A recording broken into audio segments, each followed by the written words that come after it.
നിങ്ങൾ ശ്രദ്ധിച്ചോന്ന് എനിക്കറിയത്തില്ല, ഈ ചെയ്യുന്നത് വളരെ മോശം കേട്ടോ. അതായത് അനുമോൾ അടുത്ത് വന്നു കഴിഞ്ഞാൽ അപ്പം ശൈത്യ പോവുക, അതുപോലെ തന്നെ ശൈത്യ അനുമോളെ കാണിക്കാൻ വേണ്ടി തന്നെ നമ്മുടെ നൂറേനെ കെട്ടിപ്പിടിച്ച് നിൽക്കുക. വളരെ പട്ടിഷോ എന്ന് പറഞ്ഞാൽ വളരെ പട്ടിഷോ വാരി എറിയാണ് ശൈത്യ. ഗാർഡനേൻ്റെ സോഫ ഇരിക്കുമായിരുന്നു കേട്ടോ നമ്മുടെ ശൈത്യ, അതുപോലെ തന്നെ നൂറ ഇരിക്കുവാണ്. അതേ സമയത്ത് നമ്മുടെ അനുമോൾ ഒരു കോഫി കപ്പൊക്കെ ആയിട്ട് ഇങ്ങനെ വരികയാണ്. അപ്പോൾ ശൈത്യ പറയുന്ന കാര്യം എന്ന് പറഞ്ഞു കഴിഞ്ഞാൽ, ചായ ആണെങ്കിൽ ഞാൻ അപ്പം തന്നെ അവളുടെ മുഖത്ത് നോക്കി പറയും എനിക്ക് ചായ വേണ്ടെന്ന്. ഒരു ഗസ്റ്റായിട്ട് വന്നിട്ടേ ഉള്ളൂ ശൈത്യയൊക്കെ. ഇങ്ങനത്തെ ഒരു വളരെ മോശം ഗെയിം കളിച്ചുകൊണ്ട് തന്നെയാണ് അടിച്ച് പുറത്താക്കിയത് പ്രേക്ഷകരെല്ലാവരും കൂടെ.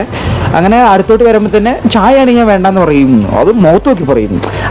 ഞാൻ പറയും ഓക്കെ ചായ ഇഷ്ടമല്ലെങ്കിൽ ഇഷ്ടമല്ല എന്ന് പറയാം, അത് പറയേണ്ട ഒരു ടോണുണ്ട്. നമുക്ക് ഇഷ്ടപ്പെട്ട ഒരാൾ നമുക്ക് വേണ്ടി ഒരു സാധനം എടുത്തിട്ട് വരുമ്പോൾ അത് വളരെ ഒരുമാതിരി ദേഷ്യം പിടിച്ച മാതിരി നീ എടുത്തിട്ട് പോടെ എന്ന രീതിയിൽ പറയുന്നതിനോട് ഞാൻ യോജിക്കുന്നില്ല കേട്ടോ. വളരെ മോശമായിട്ടാണ് ശൈത്യ അനുമോളോട് പെരുമാറിക്കൊണ്ടിരിക്കുന്നത്. സംസാരിക്കാൻ വന്നാലും ആടി അത് അങ്ങനെയൊക്കെ തന്നെയാണ്. റീച്ചൊക്കെ ഇൻട്രി മറ്റൊക്കെ ഇൻട്രി എന്നൊക്കെ മീൻസ് ഒരു കാര്യം വിട്ടു പറയത്തുമില്ല, ഒരുമാതിരി കാണിച്ചിട്ട് ഇങ്ങനെ അനുമോളെ വെറുപ്പിച്ച് അടുക്കുന്ന രീതിയിലാണ് പോകുന്നത്. ഇപ്പം ശൈത്യ വളരെ കുറച്ച് എക്സ്ട്രോർഡിനറി ആയി ചെയ്യുന്നുണ്ട്.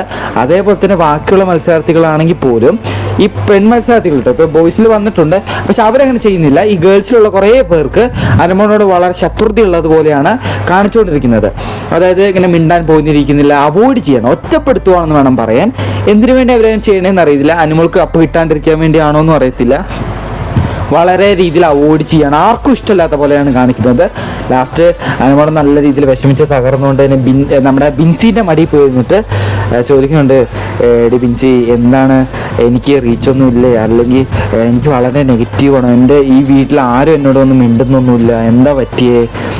ഈ വീട്ടിലുള്ള ആൾക്കാർ മിണ്ടുന്നുണ്ട് ഓക്കെ, പക്ഷേ ഈ കണ്ടസ്റ്റൻസ് ഇല്ല, പുതിയതായിട്ട് വന്ന് കയറിയവർ, പുറത്ത് പോയിട്ട് വന്നവർ, ഇവർ ആരും മിണ്ടുന്നില്ല.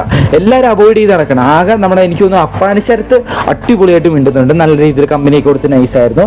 എനിക്കൊന്ന് അപ്പാനിശരത്ത് മാത്രമേ ഇരുന്ന് സംസാരിച്ചിട്ടുള്ളൂ ഇതുവരെ അനുമോൾ എടുത്തിട്ട്. എനിക്കറിയില്ല ഇത് എന്തിനാണ് ഈ ശൈത്യക്ക് ഇങ്ങനെ ചെയ്ത് കൂട്ടിക്കൊണ്ടിരിക്കുന്നത്. നിങ്ങൾക്ക് ആ ലൈവ് കണ്ടവരുണ്ടെങ്കിൽ കമൻറ്റ് ചെയ്യാം കേട്ടോ. അപ്പോൾ എനിക്ക് തോന്നി അതേ സാധനം തന്നെ നിങ്ങൾക്ക് തോന്നിയിട്ടുണ്ടോ എന്ന് എനിക്ക് അറിയണമെന്ന് വളരെ ആഗ്രഹമുണ്ട്. അങ്ങനെ വളരെ മോശമായിട്ടാണ് ഇപ്പോൾ ശൈത്യം ഇപ്പോൾ ചെയ്തുകൊണ്ടിരിക്കുന്നത്. അതേപോലെ തന്നെ ബെഡ്റൂമിൽ ഇരുന്നിട്ടൊരു പ്രശ്നം ഉണ്ടാകുന്നുണ്ട്. അതേപോലെ തന്നെ ഇങ്ങനെ സംസാരിക്കുമ്പോഴൊക്കെ ശൈത്യം ഓവറായിട്ട് എടി നൂറ് നിങ്ങൾ പൊളിയാടാ എന്നൊക്കെ കാണിക്കുന്ന മാതിരി ഇങ്ങനെ കെട്ടിപ്പിടിക്കുക, വർത്തമാനം പറയുക, ഡ്രസ്സ് കൊടുക്കുക, എൻ്റെ അമ്മ നിങ്ങൾക്ക് ഡ്രസ്സ് തരാൻ പറഞ്ഞു ഡ്രസ്സ് എടുത്ത് കൊടുക്കുക. ഇതൊക്കെ അനുമോള് കണ്ടിട്ട് ഉള്ളിൽ വിഷമത്തോടെ പുറത്ത് ചിരി കാണിച്ചുകൊണ്ട് നിൽക്കുന്ന അനുമോളെ കാണാൻ സാധിക്കുന്നുണ്ട്.